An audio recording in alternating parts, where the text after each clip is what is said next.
Class 9th and class 11th में एक ऐसा बहुत इंपॉर्टेंट कॉन्सेप्ट है जो बहुत सारे मार्क्स कटवा जाता है हमारे, और वो है ग्राफ्स के सवाल जो क्लास 9 में मोशन चैप्टर से आते हैं और क्लास 11th में भी काइनेमेटिक्स के चैप्टर से आते हैं। और अगर मैं नीट के पर्सपेक्टिव में बात करता हूं क्लास 11th में, तो भाई बहुत सारे सवाल आते हैं जो ग्राफ बेस्ड होते हैं। क्लास 9th में भी, क्लास 11th में भी, नीट में भी ऐसे बहुत सारे कॉन्सेप्ट्स हैं ग्राफ्स के जहां पर गलतियां बहुत कॉमनली हो जाती है, पता भी नहीं चलता, अनइंटेंशनली हो जाती है। और इसी वजह से आज ये सेशन में बना रहा हूं ताकि आपके मार्क्स ना कटे। तो मेरे शेरों और शेरनियों, welcome to this session. This is Abhishek, master teacher of physics at Vedantu. कैसी चल रही है बच्चों जिंदगी? कैसे हो सब लोग? सब बढ़िया एकदम। तो आज के सेशन में जो भी बच्चा देख रहा है, अगर आप क्लास 9th के हो, क्लास 11th के हो, क्लास मतलब नीट एग्जामिनेशन की प्रिपेयर कर रहे हो, जे एग्जामिनेशन प्रिपेयर कर रहे हो, सबके लिए ये जो सेशन है एक्सट्रीमली इंपॉर्टेंट है। और अगर आपको भी लगता है कि ये गलतियां तो भाई मैं करने वाला थे, तो कर रहे हो, तो प्लीज इस वीडियो को शेयर जरूर करना और कमेंट्स में अपना प्यार जरूर छोड़कर जाना। चलिए फिर शुरू करते हैं, ठीक है? सीधा मुद्दे पर आते हैं, ज्यादा वक्त नहीं लूंगा आपका, सीधा टक टक करके सारे जवाबों को, हम सवालों को निकाल देंगे। सबसे पहला, क्वेश्चन को रीड करना बहुत ज्यादा जरूरी है, मतलब सही तरीके से रीड करना बहुत जरूरी है। ऐसा क्यों होता है? क्योंकि देखो कभी कभी आपके सवाल में दे दी जाती है कि भाई आपका जो ग्राफ है ना, वो मान लो कि dt ग्राफ है, मतलब बोल लिया कि डिस्टेंस टाइम ग्राफ है या डिस्प्लेसमेंट टाइम ग्राफ है, और ग्राफ आपको दे दिया जाता है सवाल में। लेकिन जब ग्राफ दिया जाता है तो सवाल का जो ग्राफ होता है वो हो सकता है कि भाई टाइम वाई एक्सिस पे और डिस्टेंस एक्स एक्सिस में हो। ऐसा कभी कभी ग्राफ उल्टा कर देते हैं, है कि नहीं? और अगर आप 12th में भी हो अभी, या तो नीट की प्रिपरेशन कर रहे हो, तो आपको पता है कि भाई कभी कभी बोल देते हैं कि मान लो वोल्टेज करंट ग्राफ है, ठीक है, वी ग्राफ है, लेकिन आपको ग्राफ दे दिया जाता है आई और वी वाला। मतलब वो बोलते हैं डिस्टेंस टाइम ग्राफ है, कायदे में जो पहले वर्ड आता है वो वाई एक्सिस में होना चाहिए, उसके बाद वाला वर्ड जो एक्स एक्सिस में होना चाहिए। डिस्टेंस जो है वाई में होना चाहिए और टाइम आपका एक्स में होना चाहिए। लेकिन जो ग्राफ सवाल में दे देते हैं आपको कंफ्यूज करने के लिए, ताकि आप एक पलक झपक के नजर में देखकर छोड़ दो और ध्यान ना दो इस बात पे, ये देखने के लिए वो उल्टा कर देते हैं। तो यहीं पे हमें केयरफुल होना है, वहां पे हमें गलतियां नहीं करनी है। जो सवाल में ग्राफ दिया गया है उसको ध्यान से देखना कि भाई बोला dt है, लेकिन क्या td दिया है, क्या कुछ और दिया हुआ है, ठीक है? तो सवाल को अच्छे से रीड करना एक्सट्रीमली इंपॉर्टेंट है, ठीक है? चलो अब आगे बढ़ते हैं to the second most important point, कि अगर आपको ग्राफिकली जवाब निकालने के लिए बोला गया है या तो सवाल जो है ग्राफ का है, तो फॉर्मूला का इस्तेमाल ना करें। जैसे मैंने क्लास 9th पे इतने सारे बच्चों को देखा हुआ है, इतने साल पढ़ाया हुआ है, क्लास 11th को मैंने पढ़ाया है, तो मैं देख रहा हूं कि भाई इतने सारे बच्चे बहुत कॉमन मिस्टेक करते हैं। जैसे अगर मान लो आपको दे दिया गया है वेलोसिटी टाइम ग्राफ, ठीक है, बीटी ग्राफ आपको दे दिया गया है और बोला कि भाई ये वाला ग्राफ है, मान लो कि भाई ये पॉइंट नंबर 1 है और ये पॉइंट नंबर 2 है।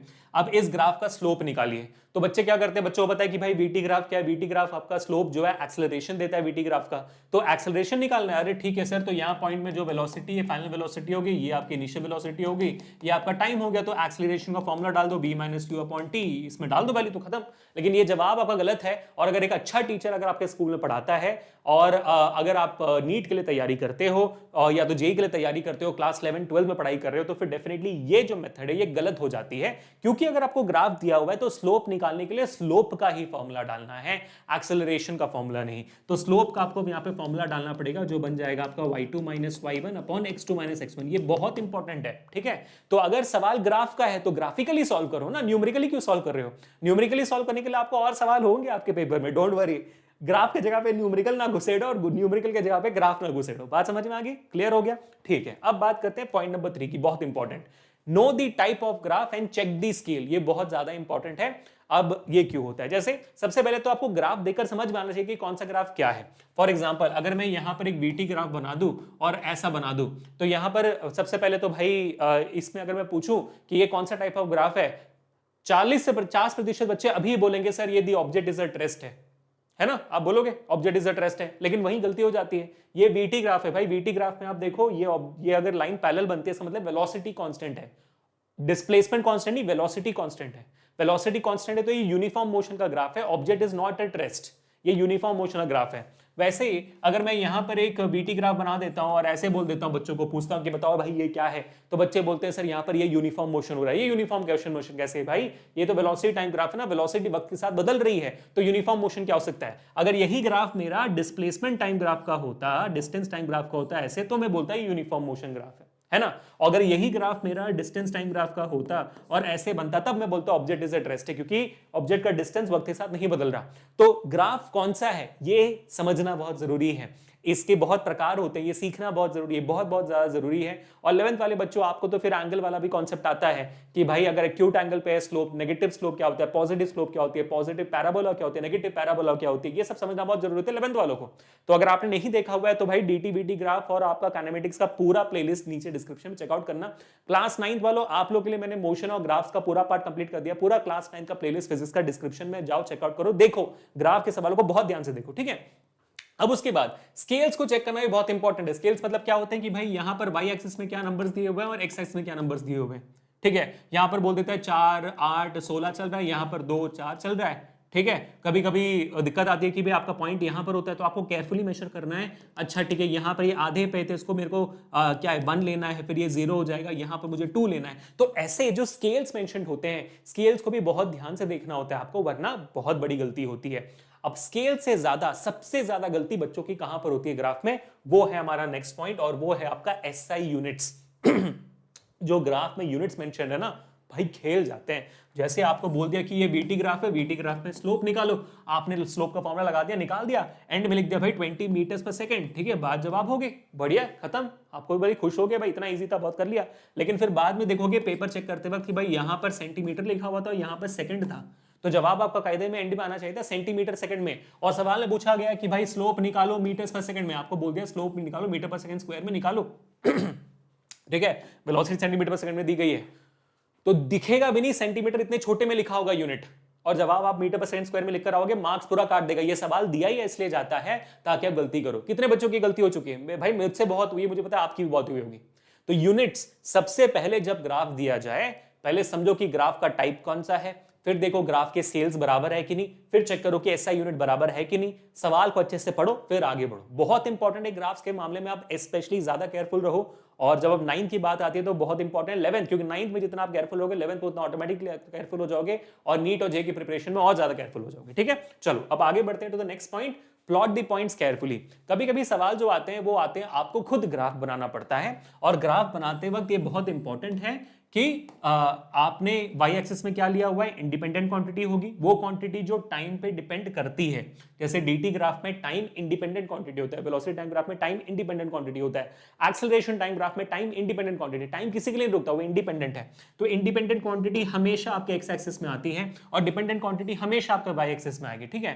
तो वाई एक्सिस में हमेशा डिपेंडेंट क्वांटिटी होगी जो टाइम पे डिपेंड करेगी, और एक्स एक्सिस में हमेशा इंडिपेंडेंट क्वांटिटी होगी। ऐसे ही हमेशा ग्राफ बनेगा, प्लीज याद रखिएगा इस बात को, ठीक है। ये आपने कर लिया। उसके बाद जो भी वैल्यूज आपको टेबल में दिए गए हैं, मान लो डिपेंडेंट क्वांटिटी की आपको बोला गया कि भाई 0 1 2 है, और इंडिपेंडेंट क्वांटिटी का आपको दिया हुआ है, सॉरी इंडिपेंडेंट क्वांटिटी ये, डिपेंडेंट क्वांटिटी आपको दिया हुआ है 12 24 और 30 दिया हुआ है। इसके बेसिस में आपको ग्राफ बराबर बनाना, फिर स्केल चूज करना है सही तरीके से।